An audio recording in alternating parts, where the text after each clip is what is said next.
अल्लाह बरकत। उम्मीद करता हूँ सब दोस्त देख रहे होंगे। तो आज भैया को दिखा रहा हूँ, 2 राजनपुरी फीमेल हैं, ठीक है ना, और 1 मेल है भेजन। बिल्कुल वाइट और गुलाबी हैं भेजन, तीनों गुलाबी भेजन, ठीक है ना। इनके साथ 1 मेल है और 2 जो है ना 2 फीमेल हैं भेजन। ये वाली खड़ी हुई हैं और आपको एक करके दिखा देता हूँ, ठीक है ना भेजन। अगर हमारी वीडियो अच्छी लगी तो माशाल्लाह जवेद को सब्सक्राइब कीजिए, लाइक कीजिए और दोस्तों के साथ लाइक और शेयर जरूर करें, ठीक है ना भेजन। ये वाले आपको दिखा रहा हूँ माशाल्लाह 3 जानवर हैं भेजन। इडे करवाई दो, ठीक है भैया। फास्ट नंबर पे ये वाला मेल आ रहा है, ठीक है, बिल्कुल वाइट के अंदर गुलाबी चेहरा भैया, ठीक है ना। ये आ रहा है फास्ट नंबर पे भैया। जितना भी तारीफ़ की जाए इनकी कम है भैया, ठीक है। फिर भी इसका देखें मसला मुकेड़ा वगैरह भी देख लें, ठीक है ना। ये फास्ट नंबर पे आ रहा है और दूसरे नंबर पे ये वाली फीमेल आ रही है,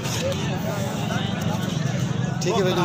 ये फीमेल दूसरे नंबर पे आ रही है माशाल्लाह, ठीक है प्यारे भाई। ये वाले 2 फीमेल हैं बिल्कुल गुलाबी भेजन, ठीक है। उनकी आँखें भी देखें माशाल्लाह से भेजन, ठीक है भेजन। ये देखिए भेजन, इनकी आँखें देखिए, कान भी देखिए गुलाबी बिल्कुल भेजन। ये वाले 2 फीमेल हैं भेजन, ठीक है ना, माशाल्लाह बिल्कुल गुलाबी के अंदर भेजन, ठीक है ना।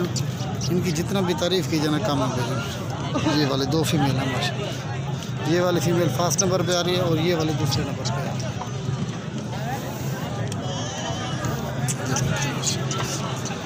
ठीक है फिर भाई।